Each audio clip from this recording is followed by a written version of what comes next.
So right now in U.S., Mamdani just became the mayor of New York City, financial capital of the world. Prior to that, the financial capital of the world was London, right? course. So you guys had it for 100 years. We had it for 100 years.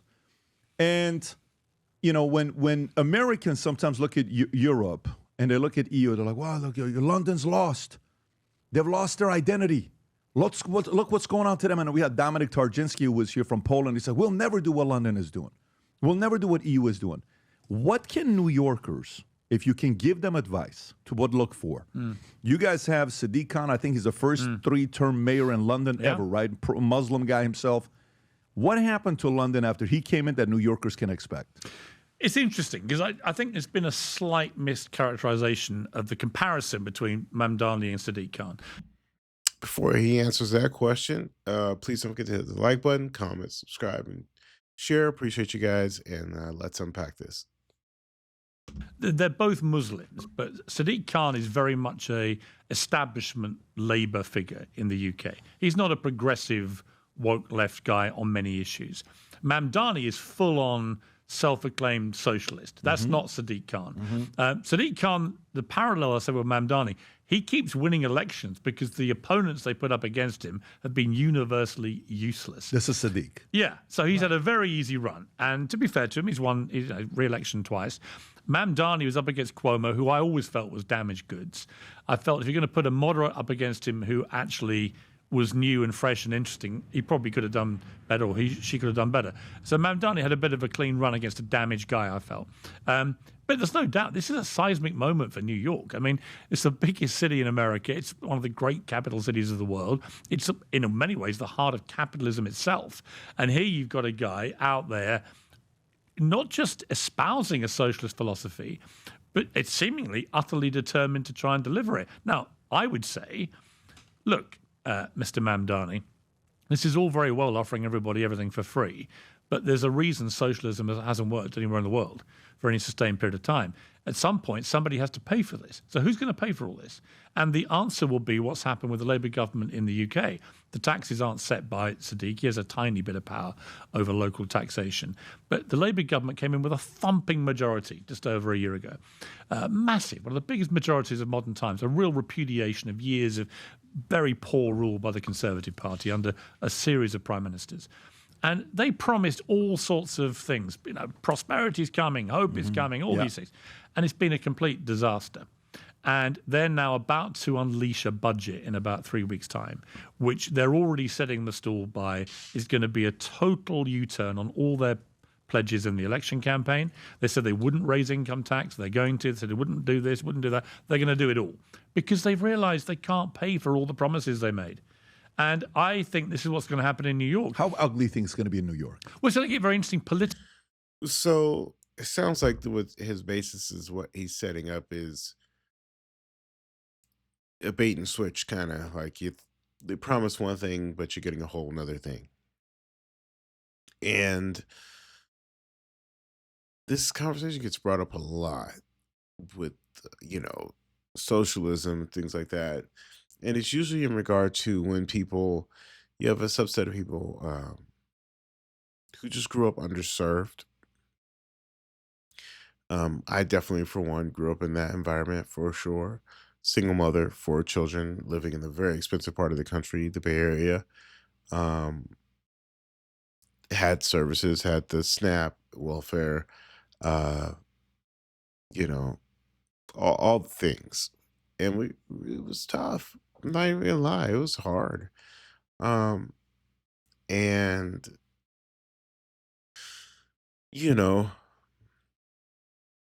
could we have had a better life had we would have had just a little extra more help or something like that? Maybe, for sure, I would say so. Were all the things that we had bad? No, I don't think so. I think I would like to have seen just a little bit different. So here's what I mean by that. Well, you could offer all those programs, keep what we have in place. I don't see the reason to, no big swings here. However, a little bit of financial education would go a very long way. It would have served my mom very well. just getting that financial education. Like once your needs are met, and now you can just take a little bit of that struggle off the plate and say, hey, look, choose your program. Here's 5 programs, I don't know, whatever, that all pay a relatively decent income, and we can set you up something to get you off the program to where you can get the help you need. And if you run into some trouble, we can, we're not going away completely. We can come right back. But you get through these programs, whatever it is, trades, you name it.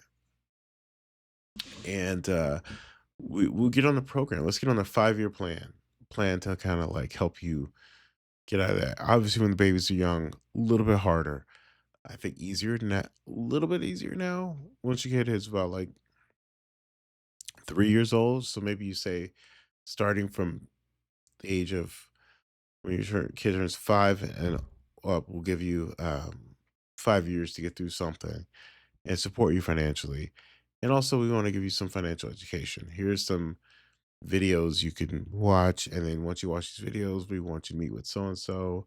And then once you finish your financial education course of whatever, and like a real course, like here's the stock market, here's what this means, blah, blah, blah, blah. Here's how you create a budget.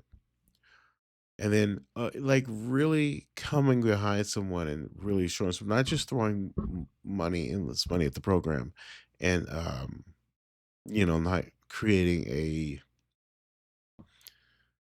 system where someone's able to go through it and actually contribute to society in a very beneficial way, which then they're able to support some more tax base.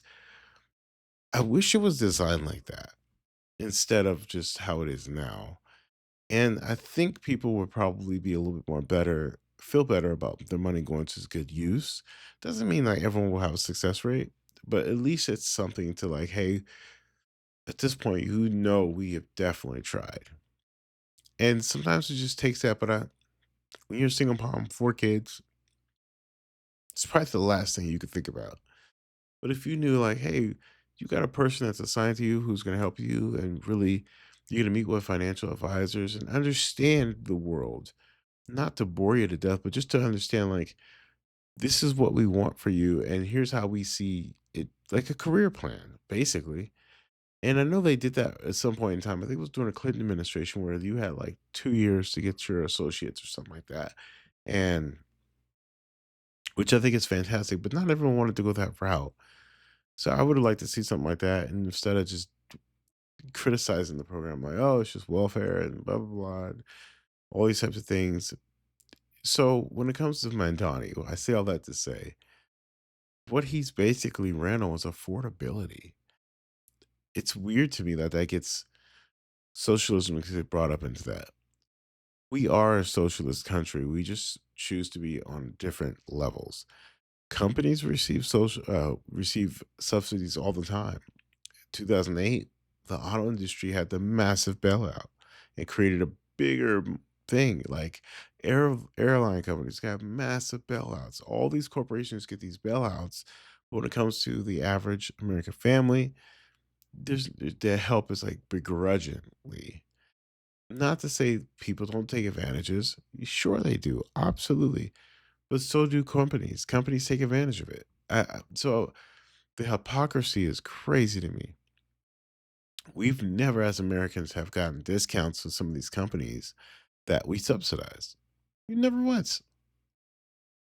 And they'll do it. They subsidize them and give them billions of dollars, and then they'll turn around, create a bigger problem. Then we got to come in and bail you out again because we made you too big.